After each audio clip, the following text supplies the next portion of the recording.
Tonight we're at the Niagara Falls History Museum, celebrating the retirement of Sherman Zavitz. Friends and family have gathered here tonight to wish him the best and congratulate him on his retirement. Sherman, can you tell us about the background of being the city's historian?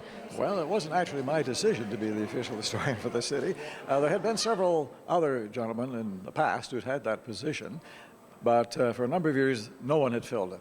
So in the mid-1990s, it was decided perhaps that someone should fill that position of official historian, and the Lundy's Lane Historical Society here in the city put my name forward to City Council.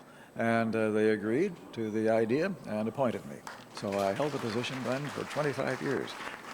Well, I belong to several historical societies around the area, but the one I've been chiefly associated with now for 35 years is the Lundy's Lane Historical Society.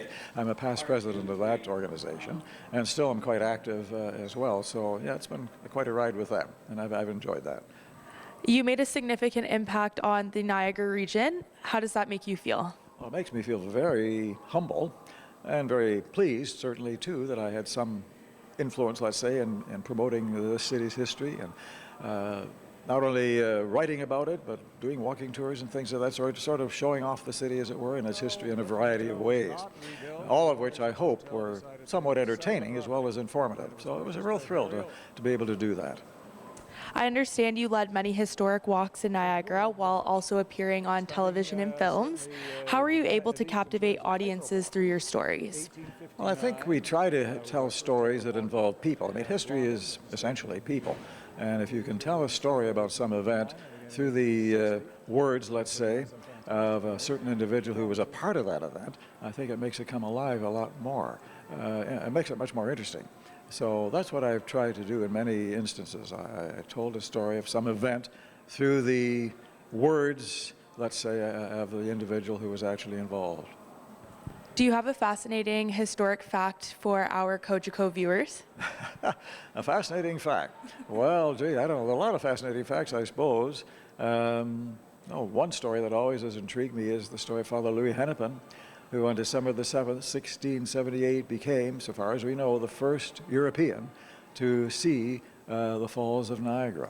And he was totally impressed. He described the falls as a vast and prodigious cadence of water that falls down in an astonishing manner, and so much as the universe does not afford its parallel. In other words, he felt there could be no other waterfall in the world comparable to Niagara.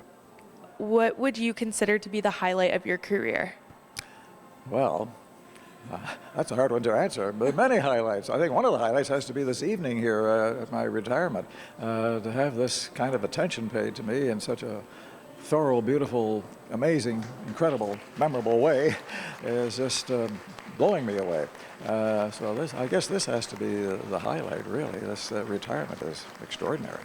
What are your plans moving forward? Are you still going to continue your passion for history and art? Yes, I'll continue my passion for the history here. It just won't be official, I guess, anymore. But I'll certainly still have the interest, and that I'm sure I'll always have, yeah. It is evident that you're a very popular man here in the Niagara region. What kind of legacy do you see yourself leaving? Well, maybe the storyteller, the history storyteller. Some years ago, my wife gave me as a Christmas present a personalized license plate. It says Mr. History. Not spelled quite fully, but that's the idea. So I don't know, that's kind of an interesting title. And yeah, I guess I am sort of Mr. History in terms of Niagara Falls anyway, because the city and its history has fascinated me for so long, and it will continue to. Speaking of legacy, a local bar decided to dedicate a drink named after you. How does that make you feel? Well, that's neat. I kind of like that.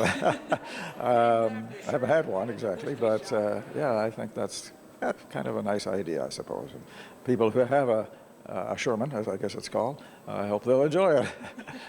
Congratulations, Sherman, on your retirement and your work with the city. Whoever the city decides to choose as their next historian will have some very big shoes to fill. In Niagara Falls, reporting for The Source, I'm Kennedy Reynolds.